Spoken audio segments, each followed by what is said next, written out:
ಈಗ ಆನ್ಲೈನ್ ಥ್ರೂನೇ ಕೆಲಸ ಮಾಡಿದ್ರೆ ಗೊತ್ತಾಗಲ್ಲ. ಇನ್ ಏರಿಯಾ ಒಳಗೆ ಸೈಟ್ ಒಳಗೆ ಏನ್ ಪ್ರಾಬ್ಲಮ್ ಇದೆ ಗೊತ್ತಾಗಲ್ಲ. ಎಸ್ ಸೊ ಅಲ್ಲಿ ಹೋಗಿ ಕನೆಕ್ಟ್ ಆಗ್ಬೇಕು, ಲೋಕಲ್ ಜನಗೆ ಮಾತಾಡಿಸ್ಬೇಕು, ಅವ್ರ ಪ್ರಾಬ್ಲಮ್ ತಿಳ್ಕೊಬೇಕು ನಾವು, ಆಮೇಲೆ ವರ್ಕ್ ಮಾಡಕ್ ಚಾಲು ಮಾಡ್ಬೇಕು. ಈಗ ನಿಮ್ಗೆ ಸಾಫ್ಟ್ವೇರ್ ಕಂಪ್ನಿಯಲ್ಲಿ ವರ್ಕ್ ಮಾಡಿದ ತಕ್ಷಣ ಕಂಪ್ನಿಯಲ್ಲಿ ಹೋಗಿ ಸಿಸ್ಟಮ್ ಕೊಟ್ಟ ಮೇಲೆ ವರ್ಕ್ ಮಾಡ್ತಿದ್ದೀರಿ ಅಲ್ವಾ? ಹೌದು. ಸೊ ಅದೇ ತರ ಅವ್ರು MLA ಆದ್ಮೇಲೆ ಅವರು ಅಲ್ಲಿ ಪಬ್ಲಿಕ್ ಮುಂದೆನೆ ಹೋಗಿ ಪಬ್ಲಿಕ್ ಹತ್ರ ಏನ್ ಬೇಕು ಅಂತ ಕೇಳಿ ಅಲ್ಲಿ ಏನೇನು ಪೊಸಿಷನ್ ಇದೆ ಅದನ್ನ ನೋಡ್ಕೊಂಡೇನೆ ಅಕೌಂಟಬಿಲಿಟಿ ಆಗಿ ರೆಸ್ಪಾನ್ಸಿಬಿಲಿಟಿಯಿಂದ ಅಕೌಂಟಬಿಲಿಟಿ ಕೊಟ್ಟು ಟ್ರಾನ್ಸ್ಪರೆನ್ಸಿಯಾಗಿ ಕೆಲಸ ಮಾಡಬೇಕು ಅಂತ ನಾನು ಹೇಳ್ತೀನಿ. ಹೌದು. ಕರೆಕ್ಟ್ ಇಲ್ಲ? ಕರೆಕ್ಟ್ ಇದೆ. ಸೊ ಅದಕ್ಕೆ ಬಟ್ ನಿಮ್ಮ ಮೊದಲು ನೀವು ಮಾಡಿರೋ ಸಮಾಜ ಸೇವೆಯಿಂದ ನಿಮ್ಮ ಎಜುಕೇಶನ್ ಯಾವುದು ಇಲ್ದಂಗೆನೆ ನಿಮ್ಗೆ ಕೆಲಸ ಕೊಡ್ಬೋದಿತ್ತಲ್ಲ, ಮತ್ತೆ ಯಾಕೆ ಕಂಡೀಷನ್ ಹಾಕಿದ್ರು ಅವರು? ಕಂಡೀಷನ್ ಅದು ವರ್ಕಿಂಗ್ ಒಂದು ಆರ್ಕಿಟೆಕ್ಚರ್ ಚೆಕ್ ಮಾಡ್ತಾರೆ.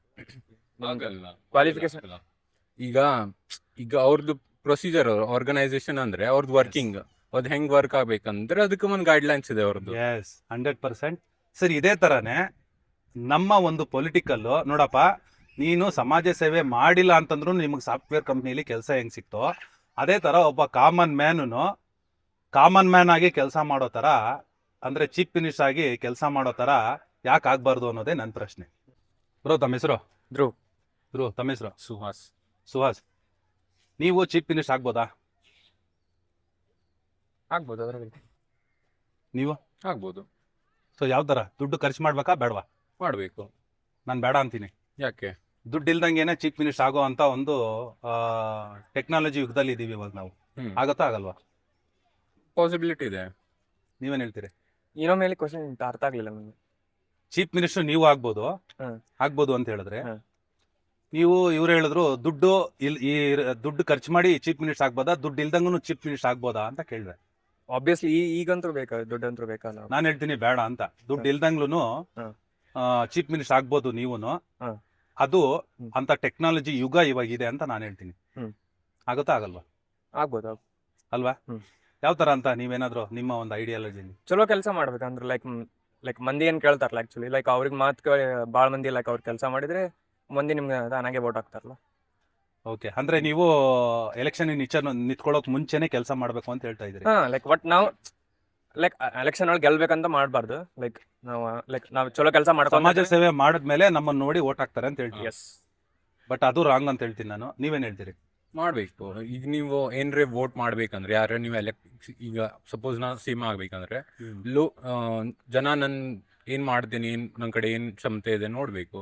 ಅದು ನಾ ಕೆಲಸ ಮೊದ್ಲೇ ಮಾಡಿ ತೋರಿಸಿದ್ರೆ ಹಿಂಗ್ ಮಾಡ್ಬೋದು ಅಂತ. ತಾವೇನ್ ಕೆಲಸ ಮಾಡ್ಕೊಂಡಿದ್ರಿ ಈಗ? Software engineer. ಸಾಫ್ಟ್ವೇರ್. ಸರ್ ಅಲ್ಲಿ ನೀವು ಒಂದು ಸಾಫ್ಟ್ವೇರ್ ಇಂಜಿನಿಯರ್ ಆಗಿ ಕೆಲಸ ಮಾಡ್ದಿರಲ್ಲ, ಅದು ನಿಮ್ಮ ಒಂದು ಕೆಲ್ಸಕ್ಕೆ ತಗೊಳ್ಳೋವಾಗ HR ಒಂದು ಕಂಡೀಷನ್ ಹಾಕ್ತಾರೆ. ಇಲ್ಲೊಂದು SOP ಇದೆ, ಇದ್ರ ಪ್ರಕಾರನೇ ನೀವು ನಡಿಬೇಕು, ನಿಮ್ ಟಾರ್ಗೆಟ್ ಇದು, ಆನ್ಯುಲಿ ನಿಮ್ಗೆ ಇಷ್ಟು ಪೇಮೆಂಟ್ ಅಂತ ಒಂದು ಅಪಾಯಿಂಟ್ಮೆಂಟ್ ಲೆಟರ್ ಕೊಡ್ತಾರೆ. ಅದ್ರಲ್ಲಿ ಕಂಡೀಷನ್ಸ್ ಇರುತ್ತಲ್ವಾ? ಇರುತ್ತೆ ಆಬ್ವಿಯಸ್ಲಿ. ಬಟ್ ನಿಮ್ಮ ಮೊದಲು ನೀವು ಮಾಡಿರೋ ಸಮಾಜ ಸೇವೆಯಿಂದ ನಿಮ್ಮ ಎಜುಕೇಶನ್ ಯಾವುದು ಇಲ್ದಂಗೆನೆ ನಿಮ್ಗೆ ಕೆಲಸ ಕೊಡ್ಬೋದಿತ್ತಲ್ಲ, ಮತ್ತೆ ಯಾಕೆ ಕಂಡೀಷನ್ ಹಾಕಿದ್ರು ಅವರು? ಕಂಡೀಷನ್ ಅದು ವರ್ಕಿಂಗ್ ಒಂದು ಆರ್ಕಿಟೆಕ್ಚರ್ ಚೆಕ್ ಮಾಡ್ತಾರೆ. ಕ್ವಾಲಿಫಿಕೇಶನ್ ಈಗ ಈಗ ಅವ್ರದ್ದು ಪ್ರೊಸೀಜರ್ ಆರ್ಗನೈಸೇಷನ್ ಅಂದ್ರೆ ಅವ್ರದ್ದು ವರ್ಕಿಂಗ್ ಅದ್ ಹೆಂಗ್ ವರ್ಕ್ ಆಗ್ಬೇಕಂದ್ರೆ ಅದಕ್ಕೆ ಒಂದು ಗೈಡ್ ಲೈನ್ಸ್ ಇದೆ ಅವ್ರದ್ದು. ಎಸ್ 100%. ಸರ್ ಇದೇ ತರನೇ ನಮ್ಮ ಒಂದು ಪೊಲಿಟಿಕಲ್ ನೋಡಪ್ಪ, ನೀನು ಸಮಾಜ ಸೇವೆ ಮಾಡಿಲ್ಲ ಅಂತಂದ್ರೂ ನಿಮಗೆ ಸಾಫ್ಟ್ವೇರ್ ಕಂಪ್ನಿಲಿ ಕೆಲಸ ಹೆಂಗ್ ಸಿಕ್ತೋ ಅದೇ ತರ ಒಬ್ಬ ಕಾಮನ್ ಮ್ಯಾನ್ ಆಗಿ ಕೆಲಸ ಮಾಡೋ ತರ, ಅಂದ್ರೆ ಚೀಫ್ ಮಿನಿಸ್ಟರ್ ಆಗಿ ಕೆಲಸ ಮಾಡೋ ತರ ಯಾಕೆ ಆಗ್ಬಾರ್ದು ಅನ್ನೋದೇ ನನ್ನ ಪ್ರಶ್ನೆ. ಪಾಸಿಬಲ್. ಅದ ಆಕ್ಚುಲಿ ಒಳ್ಳೆ ಪಾಯಿಂಟ್. ಯಾಕಂದ್ರೆ ನಾವೆಲ್ಲರೂ ಆಸ್ ಅ ಹ್ಯೂಮನ್, ನಾವು ಈಗ ಕರ್ನಾಟಕ ಒಳಗಿದ್ದೇವೆ, ನಮ್ದು ಇಲ್ಲಿ ಊರಂದ್ರೆ ನಮ್ಮ ಊರೇ ನಮ್ದೇ ಇದು ಅಂತ ಅನ್ಕೊಂಡು ನಾವೇ ಎಲ್ಲವನ್ನು ಎಲ್ಲಾರು ನಾವು ಮಾಡ್ಕೊಂಡು ಹೋದ್ರೆ ಡೆವಲಪ್ಮೆಂಟ್ ತಾನೇ ಆಗುತ್ತೆ ಅಲ್ವಾ? ಸೊ ನೀವ್ ಹೇಳಿದ್ರಿ ಸಮಾಜ ಸೇವೆ ಮಾಡಿದ್ರೆ ಕೊಡ್ತಾರೆ ಅಂತ. ಬಟ್ ಸಾಫ್ಟ್ವೇರ್ ಕಂಪ್ನಿಯಲ್ಲಿ ಆತರ ಇಲ್ಲ. ನೀವು ಸಮಾಜ ಸೇವೆ ಮಾಡಿದೀವಿ ಅಂತ ಕೊಡಲ್ಲ ಅವರು.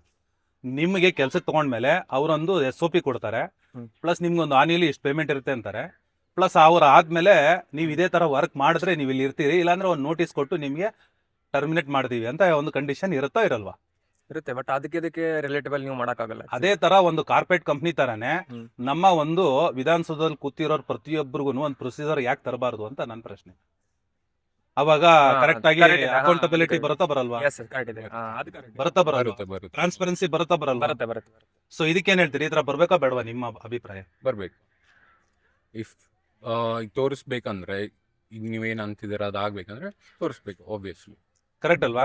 ಕರೆಕ್ಟ್ 1000% ಕರೆಕ್ಟ್ ಅದನ್ನು. ಸೊ ಆ ತರದ್ ಯಾವ್ದಾದ್ರು ಕರ್ನಾಟಕದಲ್ಲಿ ಅಥವಾ ಇಡೀ ಭಾರತ ದೇಶದಲ್ಲಿ ಅಥವಾ ಇಡೀ ಪ್ರಪಂಚದಲ್ಲಿ ಆ ತರ ಯಾವ್ದಾದ್ರು ಒಂದು ಪಾರ್ಟಿ ಇದೆಯಾ ಈ ತರ ಒಂದು? ಗೈಡ್ಲೈನ್ ಸೆಟ್ ಮಾಡಿದ ಪಾರ್ಟಿ ಎಸ್ ಇದೆಯಾ? ಇಲ್ಲ ಅನ್ಸುತ್ತೆ, ಆಸ್ ಐ ನೋ ಇಲ್ಲ ಅನ್ಸುತ್ತೆ. ನೀವು? Same I don't know. But ಇದೆ ಕರ್ನಾಟಕದಲ್ಲಿ ಒಂದು ಪ್ರಜಾಕೀಯ ಅಂತಿದೆ, ಓಕೆ. ಅದರಲ್ಲಿ SOP ಇದೆ, ಅಕೌಂಟಬಿಲಿಟಿ, ಟ್ರಾನ್ಸ್ಪರೆನ್ಸಿ, ರೆಸ್ಪಾನ್ಸಿಬಿಲಿಟಿ ಅನ್ನೋ ಒಂದು ದೇಹದ ಮೇಲೆ ಆ ಒಂದು ಪಾರ್ಟಿ ನಡೀತಾ ಇದೆ. ಅದಕ್ಕೆ ಹೈಕಮಾಂಡ್ ಯಾರು ಅಂತಂದ್ರೆ ಎವ್ರಿ1 ಆಲ್ ಇಂಡಿಯನ್ಸ್ ಪಬ್ಲಿಕ್ ಏನೇ ಹೈಕಮಾಂಡ್ ಅದರಲ್ಲಿ. Okay. ಬಟ್ ಯಾರು ಅದರಲ್ಲಿ ಹೈಕಮಾಂಡು ಇಂಡಿವಿಜುವಲ್ ಪರ್ಸನ್ ಯಾರು ಇಲ್ಲ. ಓಕೆ. ಸೊ ಇದು ಐಡಿಯಾಲಜಿ ಮೇಲೆ ಕೆಲಸ ವರ್ಕ್ ಆಗುತ್ತೆ. ಹ್ಮ್. ಅಲ್ಲಿ MLA MP ಮತ್ತು ಚೀಫ್ ಮಿನಿಸ್ಟರ್ ಯಾರು ಬೇಕಾದ್ರೂ ಆಗ್ಬೋದು. ಅದು ಆನ್ಲೈನ್ ಅಲ್ಲಿ ನಿಮ್ಗೆ ವೋಟಿಂಗ್ ಆಗುತ್ತೆ, ಯಾರು ಅಲ್ಲಿ ವರ್ಕರ್ ಆಗಿ ಬರ್ಬೋದು. ಆಮೇಲೆ ಅಲ್ಲಿ ವೋಟರ್ ಯಾರು ಅಂದ್ರೆ ಅವರೇನೆ ಪಬ್ಲಿಕ್ ಏನೇ ಅಲ್ಲಿ ಹೈಕಮಾಂಡ್ ಅಂದ್ರೆ ಓನರ್ಸ್ ತರ ಇರ್ತಾರೆ. ಅವರು ಯಾರಿಗೆ ಬೇಕಾದ್ರೂ ಲೈಕ್ ಕಾರ್ಪೊರೇಟ್ ಕಂಪ್ನಿ ತರ ಇಂಟರ್ವ್ಯೂ ಮಾಡ್ಬೋದು, ಇಂಟರ್ವ್ಯೂ ಮಾಡಿ ಆಯ್ಕೆ ಮಾಡ್ಕೊಬೋದು. ಅಲ್ಲೊಂದು SOP ಇರುತ್ತೆ, ಈ SOP ಪ್ರಕಾರನೇ ಅವರು ಕೆಲಸ ಮಾಡಬೇಕು ಅನ್ನೋ ಒಂದು ಪ್ರೊಸೀಜರ್ ಇದೆ. ಆ ಥರ ಮಾಡಲಿಲ್ಲ ಅಂದರೆ ಆಫ್ಟರ್ 6 ಮಂತ್ ಅವ್ರನ್ನ ಕೆಳಗಡೆ ಇಳಿಸ್ಬೋದು ಅನ್ನೋ ಒಂದು ಕಂಡೀಷನ್ಸು ಇದೆ. ಈ ಥರದ್ದೊಂದು ಕಾರ್ಪೊರೇಟ್ ಕಂಪ್ನಿ ಥರ ನಡೆಯೋಂಥ ಗೌರ್ನೆನ್ಸು ಬರಬೇಕಾ ಬೇಡವಾ? ಬರ್ಬೇಕು. ಸೊ ನೀವೇನು ಬರಕ್ ಆಬ್ವಿಯಸ್ಲಿ. ಈಗ ಹಂಗಿದ್ರೆ ಹ್ಮ್. ಜನ ಕೆಲಸ ಮಾಡ್ತಾರೆ ಆಕ್ಚುಲಿ. ಈಗ ಎಜುಕೇಟೆಡ್ ಇದ್ದವ್ರು ಲೈಕ್ ಅಂತ ಪೊಸಿಷನ್ ಒಳಗಿದ್ರೆ ಲೈಕ್ ಅದೇ ಮಾಡ್ಬೇಕು. ಲೈಕ್ ಸೊ ಎಜುಕೇಟೆಡ್ ಆದ್ರೂ ಬಟ್ ಇದು ಸಂವಿಧಾನದಲ್ಲಿ ಎಜುಕೇಟೆಡ್ ಬರ್ಬೇಕಂತೇನಿಲ್ಲ. ಅವನು ಇಂಡಿಯನ್ ಆಗಿರ್ಬೇಕು, ಅವನಿಗೆ ಬುದ್ಧಿ ಕರೆಕ್ಟ್ ಆಗಿ ಯೋಚನೆ ಮೇನ್ ಅದೇ ಲೈಕ್ ಗೈಡ್ಲೈನ್ಸ್ ಫಾಲೋ ಮಾಡೋಂಗ್ ಇರ್ಬೇಕು ಅಷ್ಟೇ. ಒಂದ್ ಸೈಕಲಾಜಿಕಲ್ ಟೆಸ್ಟ್ ಮಾಡ್ಬೇಕು ಫಸ್ಟ್. ಕರೆಕ್ಟ್. ಅದನ್ನೇ ಅದ್ರಲ್ಲಿ ಏನ್ ಕೊಟ್ಟಿದ್ದಾರೆ ಅಂದ್ರೆ ಒಬ್ಬ ವರ್ಕರ್ ಅಂದ್ರೆ ಒಬ್ಬ MLA ಜನಪ್ರತಿನಿಧಿನ ಆಯ್ಕೆ ಮಾಡಕ್ ಮುಂಚೆ ನೀವು ಕಾರ್ಪೊರೇಟ್ ಕಂಪ್ನಿಯಲ್ಲಿ ಕಾರ್ಪೊರೇಟ್ ಓನರ್ ಯಾವ ತರ ಒಂದು ಇಂಟರ್ವ್ಯೂ ಮಾಡ್ತಾರೋ ಆ ತರ ಪಬ್ಲಿಕ್ ಇಲ್ಲಿ ಇಂಟರ್ವ್ಯೂ ಮಾಡ್ಬೋದು. ಇದಕ್ಕೆ ನೀವೇನ್ ಹೇಳ್ತೀರಿ, ಕರೆಕ್ಟಾ ರಾಂಗಾ? ಮಾಡ್ಬೇಕು. ಕರೆಕ್ಟ್ ಇದೆಯಾ? ಹಾ. ಸೊ ಈ ತರದ್ ಒಂದು ವ್ಯವಸ್ಥೆ ಬೇಕಾ ನಿಮ್ಗೆ? ಲೈಕ್ ಇವಾಗ ಹೇಳಿ, ಈ ತರ ವ್ಯವಸ್ಥೆ ಬಂದ್ಮೇಲೆ ನೀವು ₹1 ಖರ್ಚಿಲ್ದಂಗೆ ನೀವು ಚೀಫ್ ಮಿನಿಸ್ಟರ್ ಆಗಕ್ಕಾಗತ್ತಾ ಆಗಲ್ವಾ? ಈಗಂತರೂ ಆಗಲ್ಲ, ಬಟ್ ಹಂಗ್ ಬಿದ್ರೆ ಚಲೋ ಆಗುತ್ತೆ. ನೀವೇನ್ ಹೇಳ್ತೀರಿ? ಇಫ್ ಸಿನಾರಿಯೋ ಅದ್ ನೀವು ಹೇಳಿದ ಇಂಪ್ಲಿಮೆಂಟ್ ಆದ್ರೆ ಅವಾಗ ಪಾಸಿಬಿಲಿಟಿ ಇದೆ. ಆಲ್ರೆಡಿ ಇವಾಗ ಪಾರ್ಟಿ ಇದೆ, ಇಂಪ್ಲಿಮೆಂಟ್ ಆಗಿದೆ, ಆ್ಯಪು ಇದೆ. ನೀವು ವೆಬ್ಸೈಟ್ ಅನ್ನು ನೋಡ್ಬೋದು, PRAJAKEEYA ಪ್ರಜಾಕೀಯ ಅಂತ. ಓಕೆ. ಕೇಳಿದ್ದೀರಾ? ಇಲ್ಲ, ಫಸ್ಟ್ ಟೈಮ್ ಕೇಳೋದು. ಓಕೆ, ನೀವು ಕೇಳಿದ್ರೆ ಫಸ್ಟ್. ಸೊ ಸೋಷಿಯಲ್ ಮೀಡಿಯಾದಲ್ಲಿ ಸಿಕ್ಕಾಪಟ್ಟೆ ವೈರಲ್ ಆಗ್ಬಿಟ್ಟಿದೆ ಅದು. ತಮಿಳ್ನಾಡು ವಿಜಯ್ ಬಂದ್ಮೇಲೆ ಇಲ್ಲ ಪ್ರಜಾಕೀಯ ಅನ್ನೋ ಕಾನ್ಸೆಪ್ಟು ಕರ್ನಾಟಕದಲ್ಲಿ ಬರಬೇಕು, ಪಬ್ಲಿಕ್ ಕೈಯಲ್ಲಿ ಒಂದು ಪವರ್ ಇರಬೇಕು, ಪಬ್ಲಿಕ್ಕೇ ಡಿಸೈಡ್ ಮಾಡೋ ಅಂತ. ನೋಡಿ ಆಲ್ರೆಡಿ ಓಪನ್ ಮಾಡ್ಬಿಟ್ರು ಅವರು. ಸೊ ಅಲ್ಲಿ ಕ್ಯಾಮ್ರಾಗೆ ತೋರಿಸಿ ಒಂದ್ಸರಿ ನೋಡಿ, ಆಲ್ರೆಡಿ ಹೇಳಿದ ತಕ್ಷಣ ಓಪನ್ ಮಾಡ್ಬಿಟ್ರು. ಸೊ ಈ ಥರದ್ದು ನಮ್ಗೊಂದು ಸಿಸ್ಟಮ್ ಬರ್ಬೇಕಲ್ವಾ? ಬರ್ಬೇಕು. ನೀವೇನ್ ಹೇಳ್ತೀರಿ? ಬರ್ಬೇಕು. ಎಲ್ಲ ಪಬ್ಲಿಕಲಿ ಎಲ್ಲ ಗೊತ್ತಿರ್ಬೇಕು ಜನಗೆ ಏನಾಗ್ತಿದೆ ಎಲ್ಲ ಆಗ್ತಿದೆ ಅಂತ. ಸೊ ಈ ಥರದ್ದೊಂದು ಸಿಸ್ಟಮ್ ಇದೆ ಅಂತ ಹೇಳ್ಬಿಟ್ಟು ನಿಮ್ಮ ಕಲೀಗ್ಸ್ಗೆ ಅಥವಾ ನಿಮ್ಮ ಫ್ಯಾಮಿಲಿಗೆ ಎಲ್ರಿಗೂ ನೀವು ತಿಳಿಸಿದ್ದೀರಾ? ಶೋರ್ ತಿಳ್ಸೋಣ, ಹಿಂಗಿದೆ, ಒಂದು ಹೊಸ ಕಾನ್ಸೆಪ್ಟ್ ಇದೆ, ವರ್ಕ್ ಮಾಡ್ತಿದ್ದಾರೆ ಜನ ಅಂತ ಹೇಳ್ಬೋದು, ಎಲ್ಲರೂ ಶೇರ್ ಮಾಡೋಣ. ನೀವೇನ್ ಹೇಳ್ತೀರಿ? ಮಾಡ್ತೀನಿ, ಸೇಮ್ ಮಾಡ್ತೀನಿ. ಸೊ ಖಂಡಿತ ನೋಡಿ, ಆಪ್ ಮೂಲಲ್ಲಿ ನೀವು ಲಾಗಿನ್ ಆಗಿ ನೀವು ಗೂಗಲ್ ಮೂಲಕ ಲಾಗಿನ್ ಆಗ್ಬಿಟ್ಟು ನೀವೇ ಬೇಕಾದ್ರೆ ಅಲ್ಲಿ ಆಸ್ಪರೆಂಟ್ ಆಗ್ಬೋದು. ₹1 ದುಡ್ಡು ಖರ್ಚು ಮಾಡಂಗಿಲ್ಲ. ನೀವು ಮನೇಲಿ ಕೂತ್ಕೊಂಡೇನೆ ನೀವು ಯಾರಿಗ್ ಬೇಕಾದ್ರೂ ಇಡೀ ವರ್ಲ್ಡ್ ಕನೆಕ್ಟ್ ಮಾಡ್ತೀರಾ VC ಮೂಲಕ, ಅಂದ್ರೆ ವಿಡಿಯೋ ಕಾನ್ಫರೆನ್ಸ್ ಮೂಲಕ. ಅದೇ ತರ ಪಬ್ಲಿಕ್ ಅಲ್ಲಿ ಕನೆಕ್ಟ್ ಆಗ್ಬಿಟ್ಟು ಪಬ್ಲಿಕ್ ನ ಕೇಳಿ ಕೆಲಸ ಮಾಡುವಂತ ಸಿಸ್ಟಮ್ ಇದು. ಏನ್ ಹೇಳ್ತೀರಿ? ಕರೆಕ್ಟ್ ಇದೆಯಾ? ಅದು ಕರೆಕ್ಟ್ ಇದೆ, ಬಟ್ ಫೀಲ್ಡ್ ಅಲ್ಲಿ ಹೋಗುನು ಮಾಡ್ಬೇಕು. ಡೆಫಿನೆಟ್ಲಿ ನೋಡಿ, ಇವಾಗ ನಾನು ಫೀಲ್ಡ್ ಅಲ್ಲಿ ಬಂದಿದ್ದೀನಿ, ನನಗೆ ಈ ತರ ಒಂದು ಸಿಸ್ಟಮ್ ಬೇಕು ಅಂತ ನಾನು ಬಂದಿದ್ದೀನಿ. ಆ ತರ ನಾವೆಲ್ಲರೂ ಬಿಡುವಿನ ಸಮಯದಲ್ಲಿ ನಾವು ನಮ್ಮ ಏರಿಯಾಗಳಲ್ಲಿ ಅಲ್ಲಿ ಇಲ್ಲಿ ಹೋಗಿ ಎಲ್ಲ ಕಡೆನೂ ಈ ತರ ಒಂದು ಅವೇರ್ನೆಸ್ ಕೊಟ್ಟು ಇದ್ರ ಬಗ್ಗೆ ತಿಳಿಸ್ಕೊಳ್ಳೋದು ಒಳ್ಳೇದಲ್ವಾ? ಏನ್ ಹೇಳ್ತೀರಿ? ಒಳ್ಳೇದು. ಬಟ್ ನಾ ಏನಂತಿದೆ ಅಂದ್ರೆ, ಈಗ ಆನ್ಲೈನ್ ಥ್ರೂನೇ ಕೆಲಸ ಮಾಡಿದ್ರೆ ಗೊತ್ತಾಗಲ್ಲ, ಇನ್ ಏರಿಯಾ ಒಳಗೆ ಸೈಟ್ ಒಳಗೆ ಏನ್ ಪ್ರಾಬ್ಲಮ್ ಇದೆ ಗೊತ್ತಾಗಲ್ಲ. ಸೊ ಅಲ್ಲಿ ಹೋಗಿ ಕನೆಕ್ಟ್ ಆಗ್ಬೇಕು, ಲೋಕಲ್ ಜನಗೆ ಮಾತಾಡಿಸ್ಬೇಕು, ಅವ್ರ ಪ್ರಾಬ್ಲಮ್ ತಿಳ್ಕೊಬೇಕು ನಾವು, ಆಮೇಲೆ ವರ್ಕ್ ಮಾಡಕ್ ಚಾಲು ಮಾಡ್ಬೇಕು. ಈಗ ನಿಮ್ಗೆ ಸಾಫ್ಟ್ವೇರ್ ಕಂಪ್ನಿಯಲ್ಲಿ ವರ್ಕ್ ಮಾಡಿದ ತಕ್ಷಣ ಕಂಪ್ನಿಯಲ್ಲಿ ಹೋಗಿ ಸಿಸ್ಟಮ್ ಕೊಟ್ಟ ಮೇಲೆ ವರ್ಕ್ ಮಾಡ್ತಿದ್ದೀರಿ ಅಲ್ವಾ? ಸೊ ಅದೇ ತರ ಅವ್ರು MLA ಆದ್ಮೇಲೆ ಅವರು ಅಲ್ಲಿ ಪಬ್ಲಿಕ್ ಮುಂದೆನೆ ಹೋಗಿ ಪಬ್ಲಿಕ್ ಹತ್ರ ಏನ್ ಬೇಕು ಅಂತ ಕೇಳಿ ಅಲ್ಲಿ ಏನೇನು ಪೊಸಿಷನ್ ಇದೆ ಅದನ್ನ ನೋಡ್ಕೊಂಡೇನೆ ಅಕೌಂಟಬಿಲಿಟಿ ಆಗಿ ರೆಸ್ಪಾನ್ಸಿಬಿಲಿಟಿಯಿಂದ ಅಕೌಂಟಬಿಲಿಟಿ ಕೊಟ್ಟು ಟ್ರಾನ್ಸ್ಪರೆನ್ಸಿಯಾಗಿ ಕೆಲಸ ಮಾಡ್ಬೇಕು ಅಂತ ನಾನು ಹೇಳ್ತೀನಿ. ಹೌದು, ಕರೆಕ್ಟ್ ಇಲ್ಲ? ಕರೆಕ್ಟ್ ಇದೆ. ಸೊ ಅದಕ್ಕೆ ಮುಂಚೆ ಇವಾಗ ಕೆಲಸ ಮಾಡ್ಬೇಕಾ ಬೇಡವಾ? ಕಾರ್ಪೊರೇಟ್ ಕಂಪ್ನಿಯಲ್ಲಿ ಯಾರು ಅದಕ್ಕೆ ಮುಂಚೆ ಹೋಗಿ ಅವ್ರ ಸಮಾಜ ಸೇವೆ ಮಾಡಲ್ಲ, ಮುಂಚೆ ಮಾಡಲ್ಲ. ಹೌದು, ಬಟ್ ನೀವ್ ಮೊದ್ಲೇ ಹೇಳಿದ್ರಿ ಮಾಡ್ಬೇಕು ಅಂತ. ನಾನು ಹೇಳೋದು ಏನಂದ್ರೆ ಲೈಕ್ ನಿಮ್ಗೆ ಆಕ್ಚುಲಿ ಲೈಕ್ ನೀವು ಲೈಕ್ ತಾನಾಗಿ ನೀವು ಚಲೋ ಕೆಲಸ ಮಾಡಿದ್ರೆ ನಿಮ್ಗೆ ತಾನೇ ವೋಟ್ಸ್ ಬರುತ್ತೆ. ನಂದು ಹಂಗ ಟ್ರಸ್ಟ್ ಬರುತ್ತೆ ಜನ. ನಾನು ಹೇಳ್ತೀನಿ ಟ್ರಸ್ಟ್ ನೋಡಿ ವೋಟ್ ಹಾಕ್ಬಾರ್ದು ಅಂತಾನೆ, ಇಲ್ಲಿ ಐಡಿಯಾಲಜಿಗೆ ವೋಟ್ ಹಾಕ್ಬೇಕು ಅಂತ ನನ್ನ ಅಭಿಪ್ರಾಯ. ಈಗ ನೋಡಿ, ಮೇನ್ ಏನಂದ್ರೆ ನಿಮ್ದು ಲೈಕ್ ನಿಮ್ಗೆ ಅದು ಪೊಸಿಷನ್ ಸಿಗ್ಬೇಕಂತ ಮಾಡ್ಬಾರ್ದು, ಲೈಕ್ ನೀವು ಚಲೋ ಕೆಲಸ ಮಾಡ್ಬೇಕಂತ ಮಾಡ್ಬೇಕು. ಸೊ ನಿಮ್ಗೆ ಅದು ಬರೋದು ನಿಮ್ಗೆ ಏನ್ ಬರುತ್ತಲ್ಲ ವೋಟ್ಸ್, ಅದೆಲ್ಲ ಜಸ್ಟ್ ಬೈ ಪ್ರಾಡಕ್ಟ್ ಅಲ್ಲ.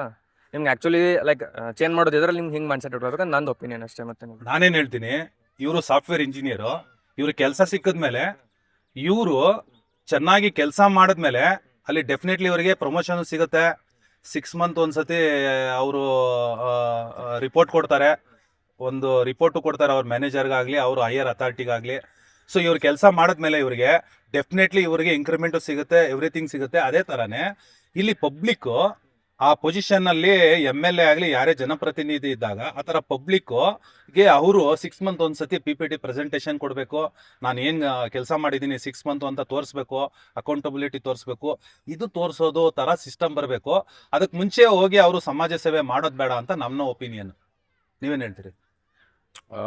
ಮಾಡ್ಬೇಕು, ಯಾಕೆ ಮಾಡ್ಬಾರ್ದು? ಮೊದ್ಲೇನು ಮಾಡ್ಬೇಕು, ಮಾಡಿದ್ರು ಅವ್ರ ಪರ್ಸನಲ್ ಅದು. ಅದೇ ಅದೇ ಅದೇ ಎಕ್ಸಾಕ್ಟ್ಲಿ. ಹಾ, ಮುಂದೆ ಮಾಡಬಾರ್ದು. ಜನ ನಾವಾಗೆ ಎಲ್ಲಾರು ಮಾಡ್ತಿರ್ಬೇಕು ಅಷ್ಟೇ. ಅದು ನಮ್ಮ ಓನ್ ಇದು. ಈಗ ನೀವು ಸಾಫ್ಟ್ವೇರ್ ಕಂಪ್ನಿಯಲ್ಲಿ ಏನು ನೀವು ಮೊದ್ಲೇ ಹೋಗಿ ಸಮಾಜ ಸೇವೆ ಮಾಡಿದೀರಾ ಅಂತ ನಿಮ್ಗೆ ಕೆಲಸ ಕೊಡ್ಲಿಲ್ಲ ಅವರು. ನಿಮ್ ಕೈಲಿ ನಾನು ಕೆಲಸ ಮಾಡಿಸ್ಕೋತೀನಿ ಅಂತ ಕಂಪ್ನಿ ಏನ್ ಮಾಡ್ತು, ನಿಮ್ಗೆ ಅಪಾಯಿಂಟ್ ಮಾಡಿ ಆಮೇಲೆ ನಿಮ್ಮ ಹತ್ರ ಚೆನ್ನಾಗಿ ಕೆಲಸ ಮಾಡಿಸ್ಕೋತಾ ಇದೆ. ನೋಡಿ, ನಿಮ್ಗೆ ಅದು ಕೆಲಸ ಸಿಗ್ಬೇಕಂದ್ರೂ ನೀವು ಒಂದ್ ಸ್ವಲ್ಪ ಕೆಲಸ ಮಾಡ್ಬೇಕಲ್ಲ. ಯಾಕಂದ್ರೆ ಕಲಿಬೇಕಲ್ಲ, ಇಂಟರ್ವ್ಯೂ ಮಾಡೋದಲ್ವಾ? ಅದೇ ನೀವು ಇಂಟರ್ವ್ಯೂ ಒಳಗೆ ಹೆಂಗ್ ಪರ್ಫಾರ್ಮ್ ಮಾಡ್ತೀರ, ನೀವು ಒಂದು ಮೊದ್ಲಕ್ಕೆ ನೀವು ಏನ್ ಕೆಲಸ ಮಾಡ್ತೀರ ಅದ್ ಎಕ್ಸ್ಪೀರಿಯನ್ಸ್ ಏನ್ ಬರ್ತಿರಲ್ಲ ಅದ್ರಲ್ಲೇ ಮಾಡ್ತಿರೋದಿಲ್ಲ. So you have to do some prerequisites ಮಾಡ್ಬೇಕಲ್ಲ ಬೇಸಿಕಲಿ. ಸೊ ಅದನ್ನ ಹೇಳ್ತಿದ್ದೆ, ಲೈಕ್ ಆ ರೆಡಿನೆಸ್ ಇರಬೇಕು ಮೊದ್ಲೇ. ಈಗ ನೀವು ಏನ್ ಕಂಪ್ಯಾರಿಸನ್ ಮಾಡ್ತಿರೋ ಕಾರ್ಪೊರೇಟ್ ಅಲ್ಲಿ ಹೋಗಿ ಕೆಲಸ ಮಾಡಕ್ಕೆ ಸಮಾಜ ಸೇವೆ ಬೇಡ, ಬಟ್ ಅದಕ್ಕಿಂತ ಅಲ್ಲಿಗೆ ಹೋಗ್ಬೇಕಂದ್ರೆ ಇಂಟರ್ವ್ಯೂ ಆಗಿರುತ್ತೆ. ಬಟ್ ಫ್ರೆಶರ್ಗೂ ಇಂಟರ್ವ್ಯೂ ಆಗುತ್ತೆ ಅಲ್ಲ, ಅವ್ರದ್ದು ಪೊಟೆನ್ಶಿಯಲ್ ತೋರಿಸ್ತಾರೆ, ಅವ್ರು ಅದೇ ತರನೇ ಇಲ್ಲಿ ಇಂಟರ್ವ್ಯೂ ಮಾಡ್ಬೇಕು ಪಬ್ಲಿಕ್. ಅವ್ರ ಆನೆಸ್ಟಿನ ಇಲ್ವಾ, ಅವನು ಕರೆಕ್ಟ್ ಪರ್ಸನ್ನ ಏನು ಅಂತ ನೋಡಿ ನಾವು ಅವ್ರನ್ನ ಸೆಲೆಕ್ಟ್ ಮಾಡ್ಕೊಂಡು ಆಮೇಲೆ ನಾವೇ ರೆಸ್ಪಾನ್ಸಿಬಿಲಿಟಿ ತಗೊಂಡು ಕೆಲಸ ಮಾಡಿಸ್ಕೊಬೇಕು ಅಂತ ಹೇಳ್ತೀನಿ. Right or wrong? Correct. So ನೀವು ಇದನ್ನ ಎಂಕರೇಜ್ ಮಾಡ್ತೀರಾ? 1000%. ಸೊ ನೀವು ಒಂದ್ 4 ಜನಕ್ಕೆ ಹೇಳ್ತೀರಾ? ಹೇಳ್ತೀನಿ. ನಿಮ್ ಕಲೀಗ್ಸ್ಗೆ, ನಿಮ್ ಫ್ಯಾಮಿಲಿಗೆಲ್ಲ ಹೇಳ್ತೀರಾ? ಹೇಳ್ತೀರಾ? Yes. Thank you. Thank you.